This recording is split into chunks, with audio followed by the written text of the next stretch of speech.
Hey, welcome back. We've managed to dig out the remaining levels of the mob spawner and built an additional 2 layers on the top. All that we need to do now is place the remaining water blocks. So I'm just going to go ahead and do that.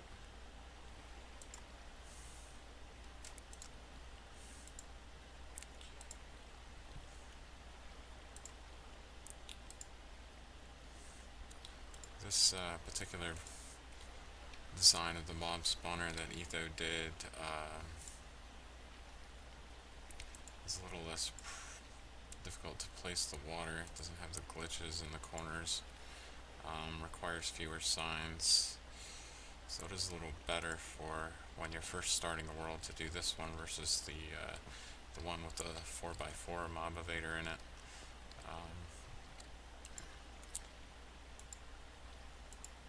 So pretty happy with this one so far.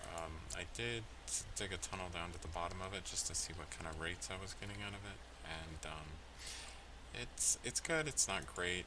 We do need to light up some caves in the area, so that's part of the reason why it's not better. But it's not bad. Just need to break these. Break the torches. Like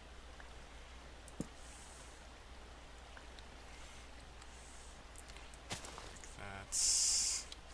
And I don't know if I'll be able to peek in. And you can see the lower levels as well as the landing pad below.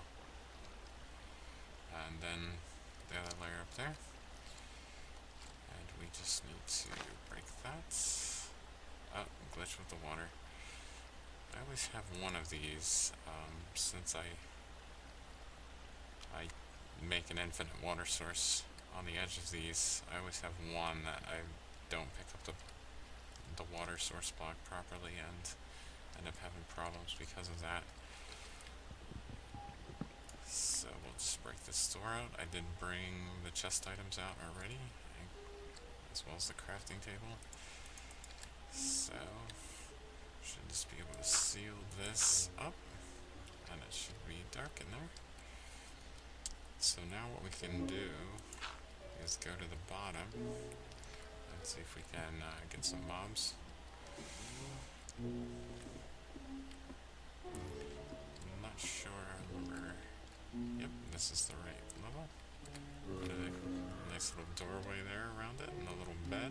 Actually, this is the only bed I have, so this is actually my spawn point down here. And there's our zombie that was waiting for us before. If I take out these 2 dirt blocks, I believe they will die. I can try to test that.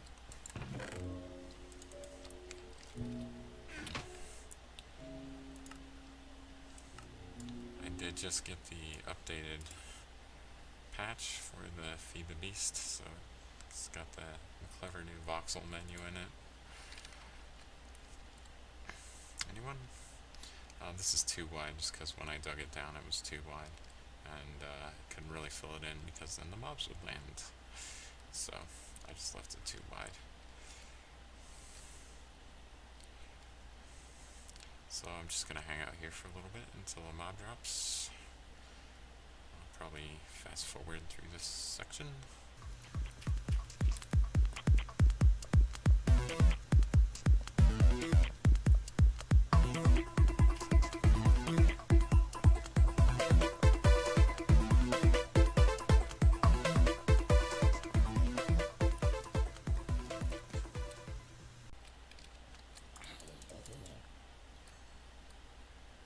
So yeah, if it's an angry zombie, the angry zombies have more hit points, so they don't die when they hit the ground in here.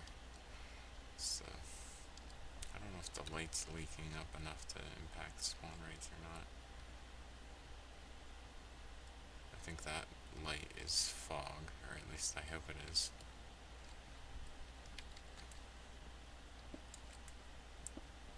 Just wait for for another vanilla mob to drop and see if that one dies or not.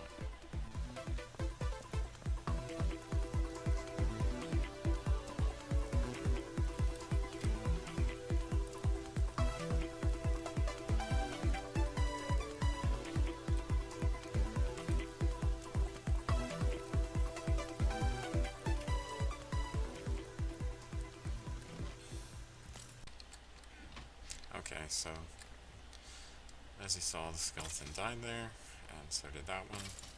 So this block makes the difference as far as whether or not they survive.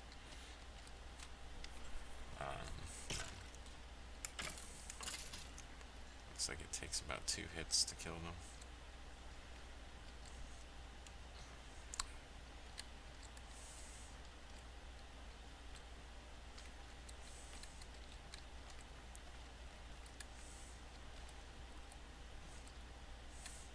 So I would like to start building stuff for processing ores. In order to do that, I would like to have access to lava. So I'm just going to go down here quick and see if I ever hit lava, or if this is just a bedrock strip mine. This looks like a bedrock strip mine. Oh, there's iron ore for us. I dug down in a couple places in order to try and find some lava or something, and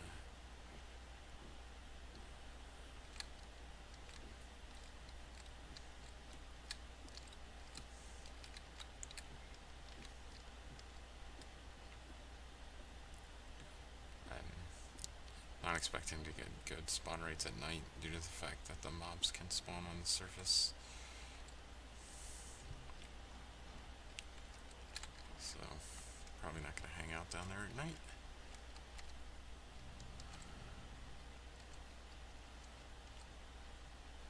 There's some mobs right there.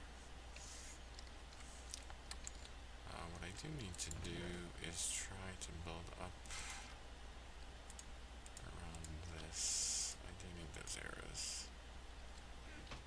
Make sure nobody's going to come blow me up. Let's see how much of a wall I can put around this with the items I have.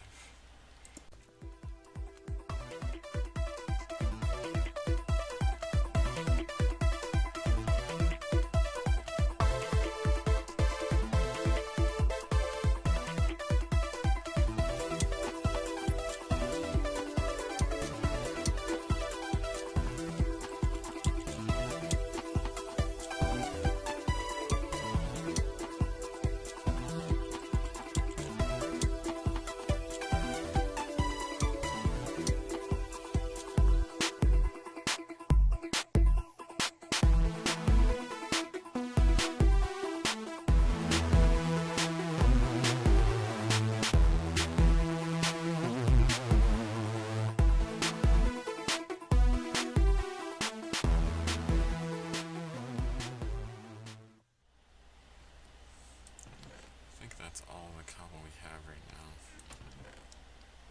We could build with marble.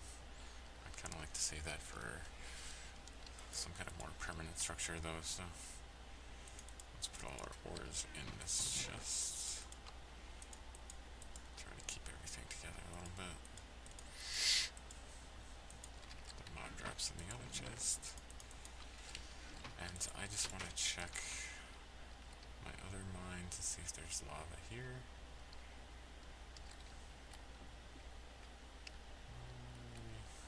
Looks like it goes all the way to bedrock. Oh, that didn't go well. Looks like this is another strip mine, so I'm not finding lava so far, it seems like. So I think our best course of action at this point would be to just go to one of the caves in the swamp and go down and see if that leads us to some lava.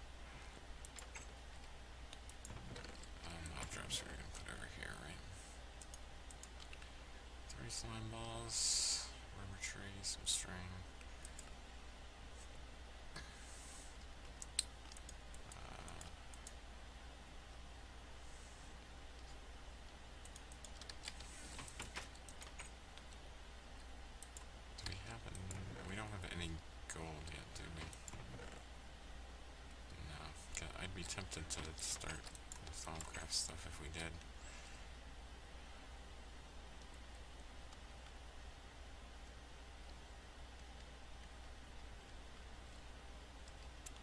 There's a zombie. He's just a regular zombie now.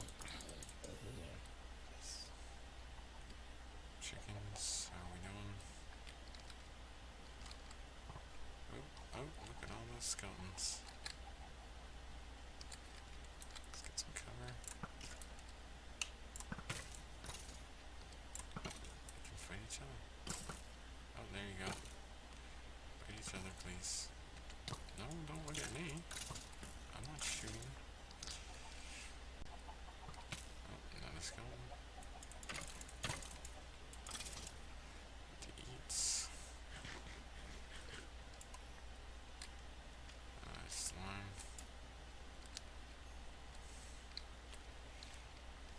Let's see if we can make it over here to this cave. There's a creeper. Alright, creeper. Are you gonna follow us? Looks like he stopped. Okay, so let's come down here. This is our cave that we were in before. Let's see if it goes somewhere interesting. Zombie. Some copper. These stone pickaxes are so slow in the beginning of the game.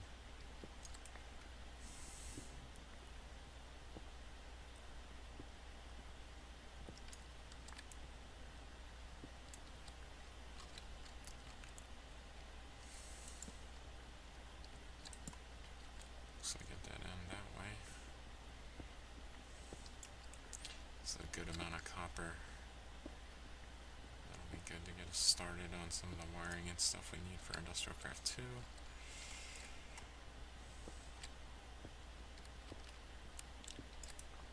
The early stuff for red power requires nickelite, and nickelite is typically found at the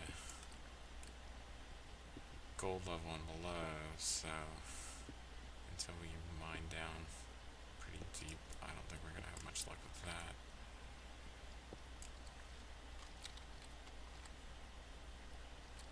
There's a lot of stuff that's going to require us to get diamonds. I do like to get a computer craft turtle fairly early when I play Feed the Beast, just because it's cheaper than a quarry and does kind of the same thing, albeit slower. So it's helpful to have that. Looks like we're headed back up toward our mob spawner. What do you got? A mushroom?